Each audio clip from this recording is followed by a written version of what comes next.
안녕하세요. 오늘도 서연살롱을 찾아주셔서 감사합니다. 결혼 12년 차 50대 여성이에요. 인생에 결혼은 한 번뿐이라고 다짐했는데 세상 일이 제 마음대로 되지 않더라고요. 저는 철없던 시절에 만나 결혼을 했던 첫 남편한테 결혼 2년 만에 배신당하고 이혼을 했어요. 믿었던 남편의 외도 때문이었죠. 이제 갓 20살밖에 안 된 남편의 내연녀가 제게 그러더군요. 아줌마, 그러게 남편 단속을 제대로 했어야죠. 남편 마음이 떠날 때까지 아줌마가 한 게 뭐 있어요? 그래놓고 왜 나한테 따지는데요? 자기 남자 못 지킨 아줌마 죄예요. 그러니까 피해자인 척 그렇게 행동하지 마세요. 얼굴색 하나 안 변하고 오히려 저한테 홍게쪼로 덤비는 여자의 앞에서 저는 전투 의지를 상실했어요. 배신한 남편놈도 그렇고 유부남과 불륜을 저지르고도 창피한 줄 모르고 뻔뻔하게 나오는 애랑 더 싸워봤자 나만 더 비참해질 거라 생각했거든요. 그래서 더러워서 이혼하려고 했는데 직장 동료 언니가 그러더군요. 미쳤니? 그냥 순순히 물러나주게? 네 인생 망친 연놈들을 그냥 놔두면 넌 멍청해서 남편 뺏긴 여자로 남게 되는 거야. 그러니까 간통죄로 쳐 넣어. 평생 고개 빳빳이 못 쳐들게 법적으로 할 수 있는 거 다 하라고. 나이도 어린 년이 벌써부터 나쁜 것만 배워서는 누구한테 훈계질이야? 지금은 폐지된 법이지만 당시만 해도 간통죄가 존재했거든요. 그래서 언니 말대로 두 인간을 간통죄로 고소했어요. 더럽다고 피하기만 할 게 아니라 죗값을 치르게 해야겠다 생각했죠. 그랬더니 얼마 뒤 당시 대학생이던 전 남편 내연녀가 집으로 찾아와 두 손 싹싹 빌며 소송을 취하해달라고 사정을 하더군요. 간통 사실이 알려지면 학교도 잘리고 부모님 손에 맞아 죽는다나요. 제 앞에서 고개 빳빳이 들고 남편 간수 잘하라고 큰 소리 치던 애가 말이죠. 언니, 제발 한 번만 용서해 주세요. 언니가 소송만 취하해 주시면 저 당장 오빠랑 헤어질게요. 저 이제 겨우 20살이에요. 간통령 꼬리표 달고는 시집도 못 간다고요. 제발 저 한 번만 살려주세요. 남의 인생은 쓰레기통에 쳐놓곤 넌 멀쩡히 시집갈 생각을 했니? 너 같은 게 공부는 해서 뭐하니? 그 좋은 머리로 다른 사람 가슴에 못이나 박으래가 뻔뻔하게 나 찾아와 용서해달라는 말 하기 전에 네가 한 짓을 생각해. 너라면 순순히 소송 취하해 주겠니? 그러니까 죗값 달게 받아. 저는 울면서 매달리는 내연녀를 집 밖으로 내쫓았어요. 그 후로도 남편과 내연녀가 번갈아 가며 소송을 취하해달라고 찾아왔지만 문도 열어주지 않았죠. 결국 첫 번째 남편과 저는 그렇게 이혼을 하게 되었어요. 29의 이혼녀가 된 저는 이후 남자와는 담을 쌓고 살았어요. 누군가를 만나는 게 겁이 나더라고요. 이혼녀라는 걸 밝히는 것도 힘들었지만 남자한테 또 다시 배신을 당할지 모른다는 생각에 쉽게 마음이 열리지 않더라고요. 그렇게 저의 20, 30대가 지나갔어요. 주변에선 과부 수저라는 것도 아니고 왜 그러고 사냐고 했지만 마음이 내키지 않는 걸 어쩌겠어요. 그런데 이렇게 꽁꽁 얼어있던 제 마음을 녹여준 남자가 생겼지 뭐예요. 그날 저는 여름 휴가를 받아 모처럼 머리를 하려고 집 근처 헤어샵을 찾았던 참이었어요. 딱히 단골 헤어샵이 있는 것도 아니라서 오픈 기념 30% 할인을 한다는 말에 돈 좀 아껴보자고 찾아간 거였죠. 그런데 가게에 들어서자마자 깜짝 놀랐지 뭐예요. 글쎄 헤어샵 주인이 남자더라고요. 게다가 직접 머리도 맡아 한다나요? 그 말에 내심 잘못 들어왔다 싶었어요. 남녀 차별을 한 건 아니지만 왠지 남자 헤어 디자이너는 불편했거든요. 큰 헤어샵이야 어떨지 모르지만 동네 헤어샵의 남자라니. 그런 제 속마음을 알아챘는지 남자가 제게 그러더군요. 남자라서 불편하세요? 그러시면 머리 안 하셔도 돼요. 그래도 오픈날이니까 앉아서 떡이랑 커피라도 드시고 가세요. 보다시피 가게에 손님도 없고 저도 좀 심심해서요. 오픈집에 들어와 떨떠름한 표정을 짓고 있는 손님이 미울만도 한데 남자는 웃는 얼굴로 제게 커피를 건네더군요. 그 모습을 보고 커피마저 사양할 수가 없어서 일단 소파에 앉았어요. 가게 안은 환하고 깔끔한 게 좋더군요. 문제라면 저 외에는 손님이 하나도 없다는 거였죠. 그 바람에 전 남자와 마주 앉아 얘기를 나누게 되었어요. 남자는 아내 없이 혼자서 중학생 딸을 키우고 있다고 하더라고요. 기껏해야 30대 초반 정도로 보였는데 40이 넘었다는 거 있죠. 요즘처럼 경기가 안 좋을 땐 큰 샵에서 월급 받으며 일하는 게 안정되고 좋긴 한데 딸애 때문에 도저히 안 되겠더라고요. 여자애라 아무래도 걱정이 돼서 밤늦게까지 혼자 둘 수가 없어서요. 비록 가게에 딸린 집이지만 그래도 딸애를 옆에 끼고 일을 할 수 있어서 얼마나 다행인지 몰라요. 게다가 제 샵을 차리는 게 꿈이었는데 어쨌거나 그 꿈도 이루게 됐고요. 이래봬도 청담동에 있는 유명 샵에서 갈고 닦은 솜씨라 실력만은 누구보다 자신 있어요. 노력은 배신을 안 한다고 그동안 열심히 해왔거든요. 그러니까 언제든 마음 바뀌시면 한번 와주세요. 부드럽지만 자신감 있는 남자의 눈빛에 믿음이 가더라고요. 그래서 머리를 하게 되었어요. 남자는 그러지 않아도 된다고 한사코 사양을 했지만 어차피 머리 하려고 들어온 거니까 그냥 해달라고 했죠. 그렇게 가운을 걸치고 자리에 앉았고 남자는 제 모발 상태를 확인하더니 건강한 모발이라서 따로 영양제는 쓰지 않아도 되겠다고 하더군요. 지금까지 매번 강요하듯 영양제도 해야 한다던 다른 헤어샵과는 달랐어요. 그래서 더 믿음이 가더라고요. 남자가 제 머리에 롯들을 마는 사이 동네 아줌마들이 가게에 들어왔어요. 저처럼 주인 남자를 보고는 이내 발길을 돌리려던 아줌마들은 머리를 하고 있는 저를 보고는 갈등을 하는 눈치더군요. 그러더니 오픈 세일하는 거 맞아요? 하고 물으시곤 다들 소파에 앉았죠. 남자는 손님들한테 떡과 커피를 내어주곤 다시 제 머리를 말기 시작했어요. 그리곤 저한테 덕분에 손님이 늘었다며 고맙다고 하더군요. 다행히 파마도 잘 나왔고 30% 할인까지 받은 덕에 저는 기분 좋게 집으로 돌아올 수 있었어요.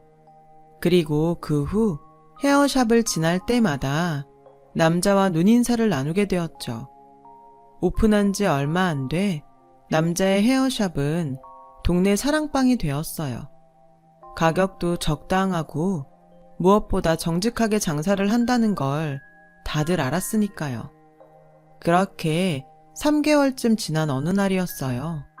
퇴근 후 친구랑 영화를 보고 오느라 11시가 다 돼서야 집에 오게 되었는데 헤어샵에 불이 켜져 있더라고요. 평소 같으면 불이 꺼져 있을 시간이라 전면 창 너머로 안을 훑어봤는데 글쎄 안에서 남자가 중년 여성이랑 싸우고 있더라고요. 중년 여성은 남자의 멱살을 쥐고 흔들며 고래고래 소리를 치고 있었어요. 엄마가 딸이랑 살겠다는데 네가 무슨 상관이야. 내 딸 내놔. 내놓으라고.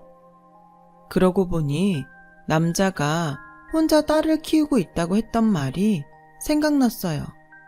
아내에 대한 말이 없길래 내심 사별한 게 아닐까 생각했는데 대화 내용을 들어보니 이혼을 한 거였더라고요. 괜히 남의 일에 끼어들기 싫어서 저는 그대로 집으로 돌아왔어요.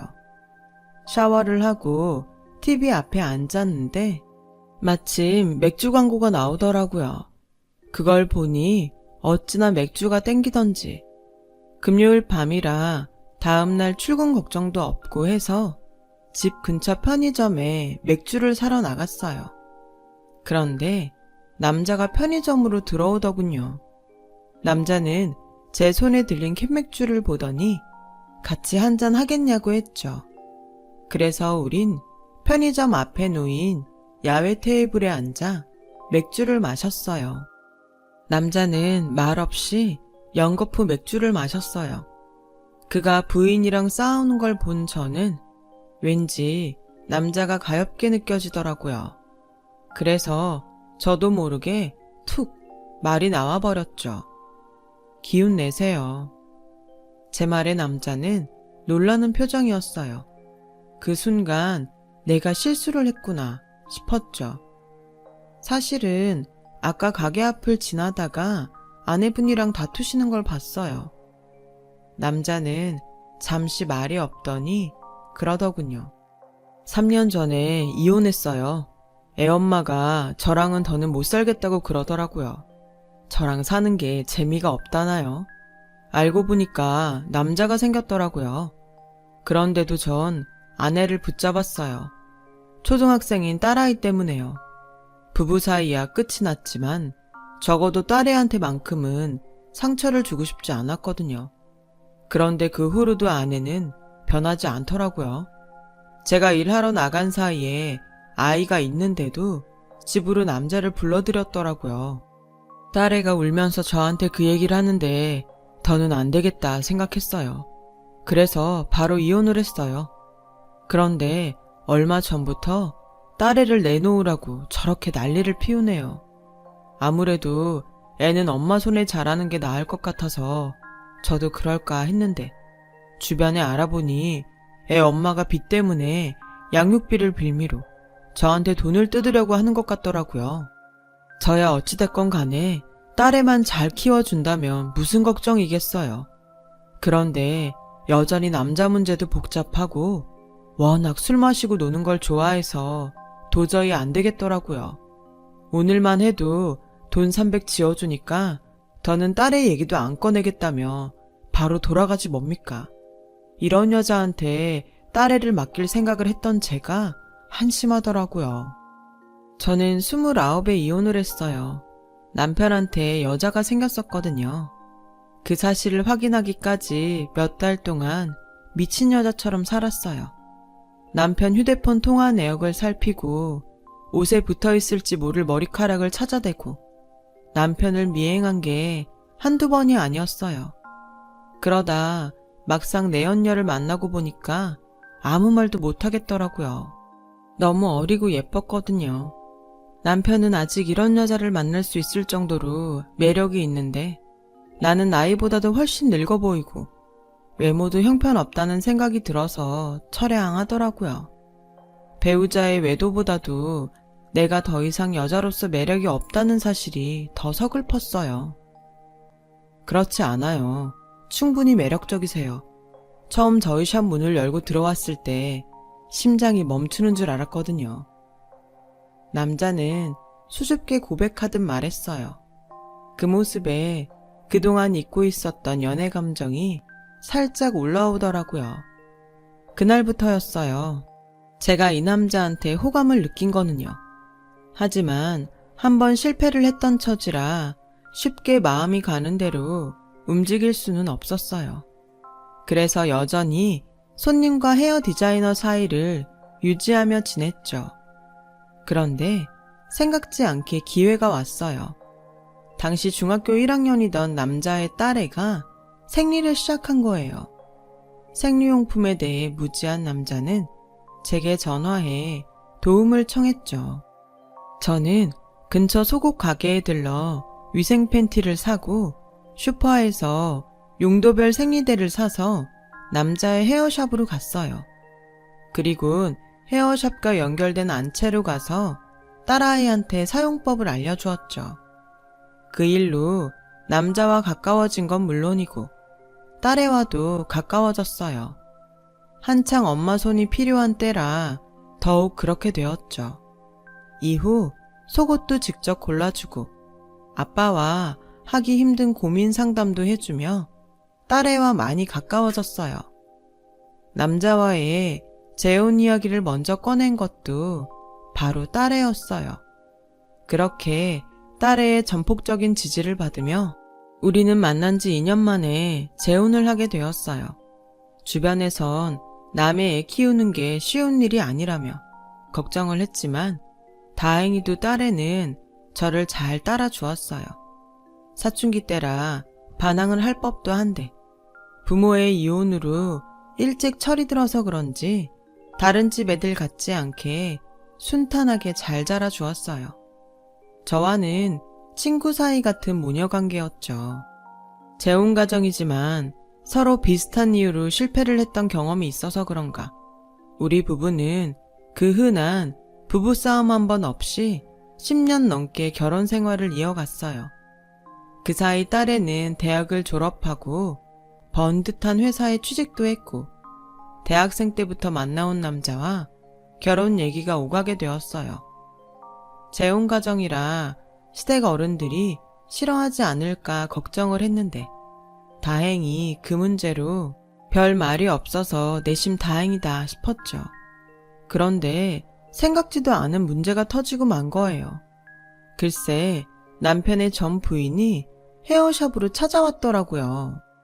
엄연히 생모가 살아있는데 계모가 부모 자리에 앉는 게 말이 돼? 내가 배 아파 낳은 딸이야. 당신이 뭔데 엄마 자리를 탐내? 다짜고짜 결혼식 날 신부 측 부모 자리에 앉겠다며 생떼를 쓰는 전부인 탓에 남편과 저는 골머리를 앓게 되었죠. 안 그래도 시댁에 책 잡힐까봐 걱정이라 더더욱 그랬어요.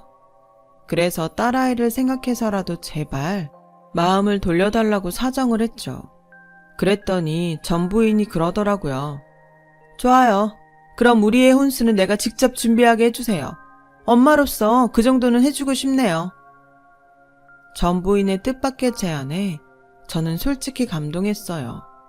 그동안 딸애한테 못해준 엄마 노릇을 뒤늦게나마 혼수로 갚으려고 그러는 거라고 생각했으니까요. 그런데 알고 보니 그게 아니더라고요. 뭐? 전부인이 혼수 자금을 계좌로 보내라고 했다고? 그게 무슨 소리야? 자기 입으로 혼수는 직접 자기가 준비하겠다고 했잖아? 글쎄 알고 보니 혼수용품은 자신이 딸애랑 다니면서 골라줄 테니 돈은 남편 보고 내라고 했다는 거예요. 딸애한테 혼수 비용을 자기가 대주는 걸로 해주면 결혼식장엔 얼씬도 안 하겠다나요? 딸한테 생색은 자신이 내고 돈은 우리한테 내라 이거죠. 괘씸하기는 했지만 딸애를 위해서 우리 부부는 그러기로 했어요. 남편은 이 일로 제게 많이 미안해했어요. 당신이 나한테 미안할 게 뭐야. 그 여자가 염치 없는 거지. 그 여자 심보는 고약하지만 그래도 우리 딸 책 안 잡히게 해주자고. 우리 부부는 전부인 요구대로 딸애한텐 친모가 혼수를 해주는 걸로 얘기했어요. 그 말에 딸애는 많이 놀라면서도 감동한 눈치더라고요. 며칠 뒤 친모와 가전제품을 고르기로 한 딸애는 점심때쯤 집을 나섰어요. 그런데 약속 장소에 도착한 딸이 다급히 남편한테 전화를 했더라고요. 약속 시간이 지나도록 엄마가 안 나오길래 전화를 했더니 없는 번호로 나온다고요. 순간 남편 얼굴이 하얗게 질렸어요. 그리고 이내 떨리는 손으로 전부인에게 전화를 걸었죠. 하지만 없는 번호라는 자동 메시지를 듣고는 자리에 털썩 주저앉고 말았어요. 남편은 혼이 나간 사람처럼 멍한 표정으로 한참을 주저앉아 있었어요. 그리곤 제 얼굴을 보자마자 눈물을 글썽이더군요. 여보, 어쩌지? 그 여자가 우리 예림이 혼수 비용 들고 도망친 것 같아. 남편 입을 통해 그 얘기를 듣는데 순간 우라가 치밀더군요. 하지만 돈보다는 남편이 걱정이었죠. 그래서 분한 마음은 꾹꾹 누르고 남편부터 다독였어요. 괜찮아. 그 돈 없다고 우리가 당장 어떻게 되는 것도 아니잖아. 기운 내요. 일단 내가 예림이 만나서 혼수 장만부터 할 테니까 당신은 아무 걱정하지 말고 정신 차려요. 알았죠? 그 길로 저는 딸애가 있는 약속 장소로 달려가 예정대로 가전제품을 골랐어요. 급한 대로 카드로 긁고 며칠 뒤 대출을 받아 혼수 비용을 마저 채웠어요. 딸애한테는 친모한테 일이 생겨서 혼수 비용만 건네주고 갔다고 둘러댔죠. 딸의 가슴에 못 박기 싫어서 그렇게 둘러댄 거였는데 이제와 생각하니 그때 솔직히 말할 걸 그랬다 싶더라고요. 아무튼 우여곡절 끝에 딸애는 무사히 결혼식을 올릴 수 있었고 그 후로 전 부인한테는 연락이 없었어요. 그러다 2년이 지난 어느 날 전 부인이 딸애한테 연락을 했더라고요. 딸애는 우리 부부가 걱정할까봐 쉬쉬하고 있었는데 추석 때 모처럼 모여서 밥을 먹는 자리에서 사위가 딸애 몰래 그 얘기를 하더라고요. 많이 아프신 모양이더라고요. 예림이가 그러는데 병원에서 수술도 안 되고 딱히 치료제도 없다고 했대요. 근데 요양원 얘기를 하시더래요. 병원에서 가망이 없다던 분들도 그 요양원에서 완치되셨다면서 요양원비가 없으시다고 자꾸 예림이한테 돈을 보내달라고 그러세요. 이 여자가 이제는 하다하다 딸한테 목숨을 담보로 돈을 요구하고 있더라고요. 그 얘기를 듣자마자 남편은 들고 있던 젓가락을 집어 던졌어요. 마침 그때 화장실에서 돌아온 딸은 평소와 다른 아빠의 모습에 놀랐고요. 예림이 너 그 여자랑 연락하니? 너한테 요양원비 해달라고 협박했다며. 왜 아빠한테 그 얘기 안 했어? 그런 일이 있었으면 아빠한테 말을 했어야지. 당장 그 여자 번호 대. 어서. 아빠, 진정하고 내 얘기 좀 들어봐. 아무리 아빠하고 남남이 됐다지만 그래도 나한테는 엄마야. 엄마 나 결혼할 때 없는 살림에 혼수 비용까지 챙겨줬는데 나도 엄마한테 뭐라도 해줘야지. 게다가 시한부 판정까지 받았다잖아. 엄마 이렇게 죽으면 나 미안해서 못 살아. 그러니까 엄마에 대한 아빠 감정 나한테까지 강요하지는 마. 그 여자가 자기 입으로 그러든 없는 살림에 네 혼수 비용까지 됐다고? 애초에 그 여잔 돈 한 푼 낸 적 없어. 네 혼수 비용 된 건 이 사람이야. 오히려 기껏 마련한 네 혼수 비용을 그 여자가 들고 날라서 여기 이 엄마가 대출받아 다시 마련한 거라고. 그래놓곤 이제 와서 딸한테까지 그런 거짓말을 해? 남편을 통해 혼수 비용에 대한 전말을 들은 딸애는 믿을 수 없다는 표정이었죠. 다른 사람은 몰라도 자기를 낳아준 친모가 딸 혼수 비용을 훔쳐 도망갔다는 걸 어떻게 믿겠어요. 그래? 이 아빠 말을 못 믿겠으면 그 사람 입으로 직접 들려주마. 남편은 딸애를 시켜 전 부인한테 돈을 줄 테니 만나자고 연락을 했어요. 돈 준다는 말에 전 부인은 다음날 바로 남편한테 만나자고 전화를 했더군요. 그래서 남편과 저는 녹음기를 들고 전 부인을 만나러 약속 장소를 향했어요. 돈을 받을 생각에 전 부인은 한 걸음에 달려왔더군요. 자리에 앉자마자 다짜고짜 돈은 가져왔냐고 묻는데 정말 인간 같지도 않더라고요. 많이 아프다고 들었어요. 요양원비가 필요하다고요? 그런 얘기라면 예림이한테 부탁할 게 아니라 저희한테 했어야죠. 예림이 혼수비용 훔쳐간 것도 모자라 어떻게 딸한테 매번 이런 짓을 하세요? 그러고도 엄마라고 할 수 있어요? 그러자 전 부인이 코웃음을 치며 그러더라고요. 딸, 고개 쥐방울만 할 때 나한테 무슨 짓을 했는지 알아? 내가 딴 남자 만나는 거 지 아빠한테 꼰지른 게 걔야. 지 아빠한테 나랑 이혼하라고 한 게 그년이라고. 딸, 웃기고 있네. 세상에 어떤 딸년이 지 부모한테 이혼하라는 소리를 하냐고. 그녀는 내 딸도 아니야. 그때였어요. 언제부터 있었는지 모르겠지만 뒷자리에 앉아있던 딸애가 저희 테이블로 다가왔어요. 눈물이 그렁그렁한 눈으로 주먹을 부들부들 떨고 있더군요. 이런 사람을 엄마라고 믿었던 내가 미친년이었네. 그러고도 엄마가 사람이야? 오죽하면 딸인 내가 아빠한테 이혼하란 소리를 했겠어. 엄마가 집에까지 불러들여 죽고 못 살 것처럼 굴던 그 남자 내 친구 아빠였어. 난 엄마 때문에 제일 친한 친구도 잃었고 졸업 때까지 괴로웠어. 엄마가 마음대로 산 덕분에 아빠도 나도 내 친구 가정까지 모조리 파괴했다고. 그래놓고 엄마가 할 말이 있어? 내 탓을 할 자격이 있냐고. 병 걸렸다고? 그럼 진단서 가져와봐. 엄마가 콩으로 매주를 쓴다고 해도 난 절대 못 믿으니까. 아참, 이제는 내 엄마도 아니지? 내 엄마는 여기 이분이니까. 경고하는데 앞으로 우리 엄마 아빠한테 돈 뜯어낼 생각 꿈에도 하지 마. 내가 지구 끝까지 가서라도 뜯어 말릴 테니까. 딸애는 우리 부부 손을 끌고 밖으로 나왔어요. 그리곤 제 품에 안겨 한참을 울더군요.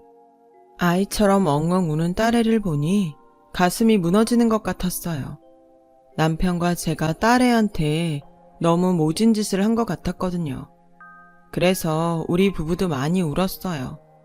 하지만 우리 부부의 걱정과 달리 딸애는 오히려 지금이라도 친모의 본심을 알게 돼서 다행이라고 하더군요. 안 그랬더라면 앞으로 무슨 일이 있을 때마다 질질 끌려다녔을 거라고요. 비 온 뒤 땅이 굳는다고 그 일이 있고 우리 가족은 더 끈끈해질 수 있었어요. 이제야 진짜 가족이 된 것처럼 말이죠. 그런데 얼마 뒤 충격적인 소식이 들려왔지 뭐예요.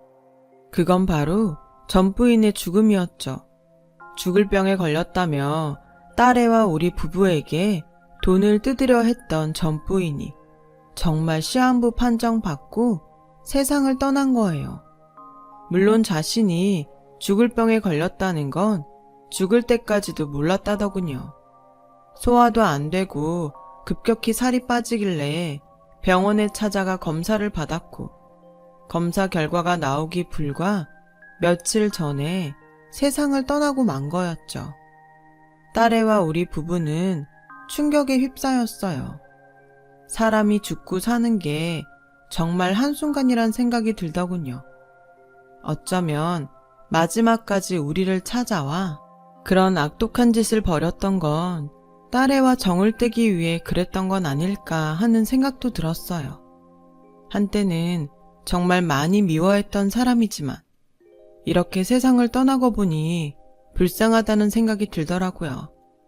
아내로서 그리고 엄마로서 조금만 더 진정어린 모습을 보였더라면 그래도 마지막 가는 길이 지금보다는 덜 외롭지 않았을까 하는 생각이 들어서요.